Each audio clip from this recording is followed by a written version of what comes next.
আমার মা আমাদের একটা মুরগি খাইতে চাইছে, মরতে বাপ নাই, আছে ওই একটা মা, একজন আজকে একটা সুপার মার্কেটে খালি একটা মুরগি চাইছি দেখতে।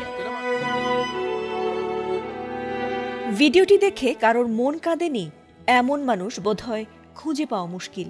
মায়ের অসুস্থতার কারণে বাধ্য হয়ে পরিবারের হাল ধরা এই ছোট্ট মাদ্রাসা পড়ুয়া শিশুটির অঝোর কান্না দেখে স্থির থাকতে পারেননি বহু মানুষ।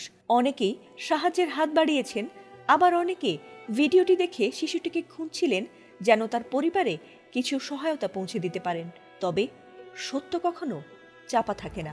অনেকেই খোঁজ নিয়ে সেই ভাইরাল শিশুটির সম্পর্কে যে সত্যতা জানতে পেরেছেন তা রীতিমতো ভয়াবহ। অনেকে এবার সেই শিশুটির আসল চেহারা ফাঁস করে দিয়েছেন, যা রীতিমতো ভাইরাল হয়েছে নেটিজেনদের কাছে। আমার বাবাটা কাপ্তান ব্রিজের অ্যাক্সিডেন্টে মারা গেছে। কথায় আছে, চোরের 10 দিন আর গেরস্তের 1 দিন। তথ্য প্রযুক্তির কল্যাণে যতই কেউ অন্যায় করে কিংবা মানুষের আবেগ বা বিশ্বাস নিয়ে লুকোচুরি করতে যায়, ততই যেন তার ধরা পড়ে যাওয়ার সম্ভাবনাটাও বেড়ে যায় বহুগুণে। তেমনি এবার এই ছোট্ট ছেলেটির মিথ্যা ও দ্বিচারিতার বিভিন্ন প্রমাণের ভিডিও ছড়িয়ে পড়েছে নির্দুনিয়ায়। আমরা যেখানে থাকি আমাদের বরগুনা মাজার আছে না। ঘটনাটি বরিশালের, আর ভাইরাল হওয়া প্রথম ভিডিওতে সেই শিশুটিকে কান্না করে অভিযোগ করতে দেখা গেছে।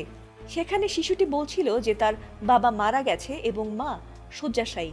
সে স্থানীয় একটি মাদ্রাসায় সকালে পড়ে আর বিকেলে পেটের দায়ে বাজারে আর বাসে ভিক্ষে করে। বাসে বাজারে ভিক্ষে চাইতে গিয়ে তাকে মারধর করা হতো বলেও জানিয়েছে শিশুটি। এমনকি একজনের কাছে অসুস্থ মায়ের জন্য একটি মুরগি কিনে দেওয়ার অনুরোধ করলে সেই ব্যক্তিও তাকে মারধর করে। পরে কোনো এক ব্যক্তি তার প্রতি সদয় হয়ে তাকে একটি মুরগিও কিনে দিয়েছেন বলে দেখিয়েছে শিশুটি। এছাড়াও আরেকটি ভিডিওতে শিশুটিকে দেখা গেছে বাসে তার নাম আব্দুল্লাহ বলে জানালেও ঠিকানা বলতে বারবার যেন থমকে যাচ্ছিল সে। এরপর স্থানীয় অনেকের কাছেই বিষয়টি নিয়ে খটকা লাগলে তারা খোঁজ নিয়ে যা দেখেছেন তা বোধ হয় হতবাক করে দেওয়ার মতোই। স্থানীয়দের করা আরেকটি ভিডিওতে ছেলেটিকে দেখা গেছে বেশ উদ্ধত আচরণে। এরপর বেরিয়ে আসে এই ছোট্ট ছেলেটির বড় মিথ্যাচার। জানা গেছে ছেলেটির নাম আব্দুল্লাহ নয় বরং জুনায়েদ এবং তার আসল ঠিকানা বরিশালের পলাশপুরের গগনগলিতে। আর তার মা মোটেই শয্যাশায়ী নন, বরং সুস্থ, এমনকি তার বাবাও বেঁচে আছেন এবং তিনি রিকশা চালান। আর ছেলেটি নিয়মিতই মায়ের অসুস্থতার মিথ্যে আবেগকে কাজে লাগিয়ে বরিশালের বিভিন্ন বাজার, মসজিদ ও বাসে কান্না করে অর্থ উপার্জন করে। পথশিশু ফাউন্ডেশনও এক পোস্টে বিষয়টি নিশ্চিত করেছে। আর এমন সত্যতা প্রকাশ হতেই এবার শিশুটির ওপর ক্ষেপেছে বহু মানুষ।